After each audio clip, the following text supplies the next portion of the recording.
thought about three. He'll put up a three. There it is! Number 4,000. A shot for the ages from a player for the ages.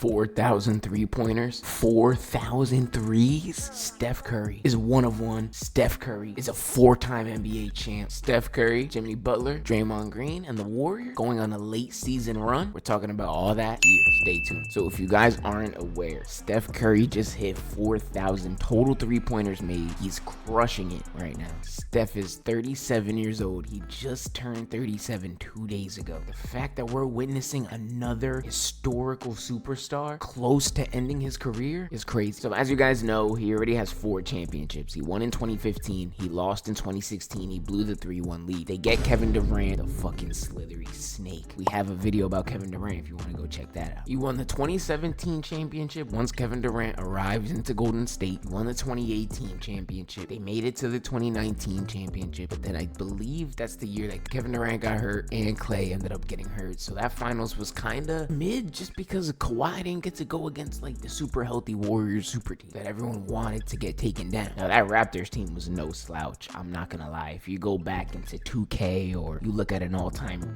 depth chart of that 2019 Raptors team, yo, they had so many just random names on there like Marc Gasol, Jeremy Lin. I know they weren't like too valuable, but the fact that they were on the team is kind of crazy. They still had Fred VanVleet, Siakam, Kawhi. Man, that Raptors team was kind of crazy. I'm not gonna lie. Them versus a super healthy Golden State team, it still would have been a really good, close, hard-fought series. In 2022, they make it to the championship and they beat the Boston Celtics in 6 games, and Steph Curry goes superhuman and brings them another ring. Now, if you want to talk greatest point guards of all time, the name Magic Johnson pops up as well. When you're comparing Curry and Magic Johnson, I don't really like to compare. I just like to witness the greatness that we have, and by witnessing what Curry has done since he's been drafted, it's been greatness, man. He is the best shooter of all time. I remember when Ray Allen was literally the best shooter. There was no debate about it. They said Reggie Miller at some point, but like, it was Ray Allen. Consensus, it was Ray Allen, bro. It was Ray Allen. Now Steph Curry comes and rolls around after he finally fixes his poor ankle issues. He comes around and he is by far, and I mean by far, the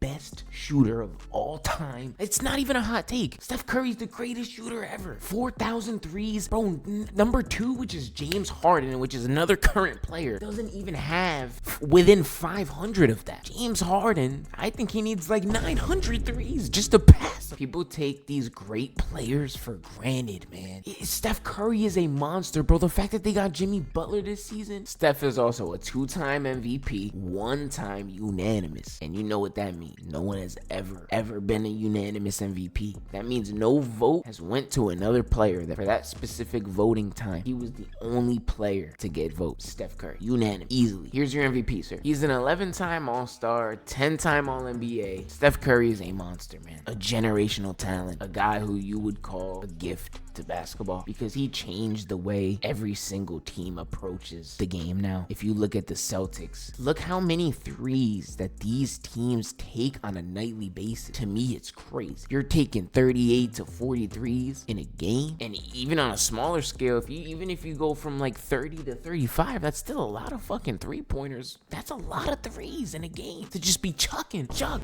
But you know why they do that? 3s are better than 2s, and if you can hit the 3 ball more efficiently and you can generate wide open shots, why not shoot the 3? Now, I do believe there's some ways Curry has changed the game in a little bit of a bad way. Like if a team's running up in transition and they're trying to get a 2-for-1 and it's a fast break and they get the board and they're going down and there's like 35 seconds. You got 11 seconds to try and get this 2-for-1. Obviously, you can't use the full 11, so you got to use like 7. You need to get down the court. Why are we going to pull up for 3 and then God forbid you miss? Not a lot of players are just hitting pull-up 3s, especially in transition going for a 2-for-1 at 10.5. Not a lot of teams are doing that. Not a lot of players are doing that. So I do believe that's an area where it kind of sucks because now you're forced when you miss, it's probably a long rebound because you are shooting a 3. Like, why can't we try and get it inside? You know what I mean? And then at that point, if it's not there, it's not there. You don't force the 2-for-1. You don't have to. I don't like those pull-up threes unless you're Curry, Anthony Edwards, who's shooting the ball at a 40% clip this season. Like, you need to be that good at shooting threes for that to be a really good shot. One of the stains on Steph Curry's resume, a lot of people used to say, oh, he needs a finals MVP. In 2015, when he won, he didn't get it. Iguodala got it for guarding LeBron. Even though LeBron had these numbers, I don't know how they gave it to Iggy, bro.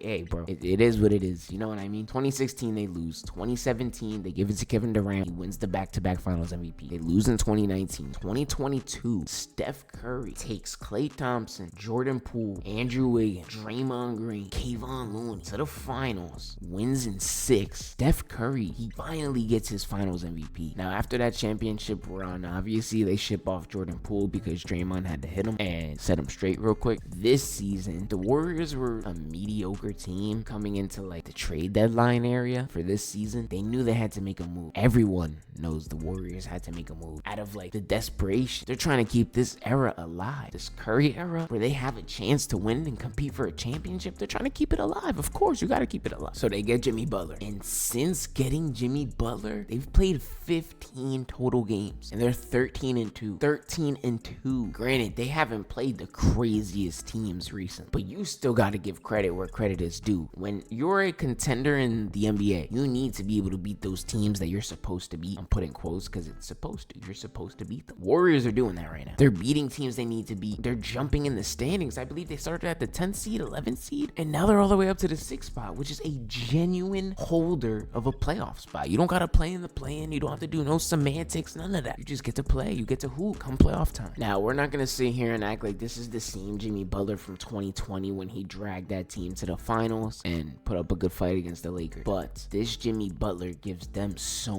many more options because you can't just guard Steph on a double and hedge off a screen. Jimmy's over there. Jimmy can either shoot, he can really get to the fucking cup and drive and get those foul calls. That's what makes everything different when it comes to getting the foul call and absorbing that contact, trying to get the and one. That's everything opposite of what Steph does. So I think this pairing works out really well. I don't know if they win a championship this year, but I am buying into the hype. I'm not gonna glaze. My prediction for them is probably a second round exit. I do think they get past the first round depending on who they play. If they end up playing the Lakers, they probably lose first round. Nuggets probably lose first round. Yeah, I don't know, man. It's gonna be tough for the Warriors unless they move up to 5 and try and play that 4 spot. And then at that point, then you can probably see yourself in the second round. Right now, they are hooping. If you guys enjoy this video and this type of content, please be sure to drop a like down below. I love the support I'm getting on these videos that I'm putting out there. I really appreciate it. I'll be back tomorrow. Peace.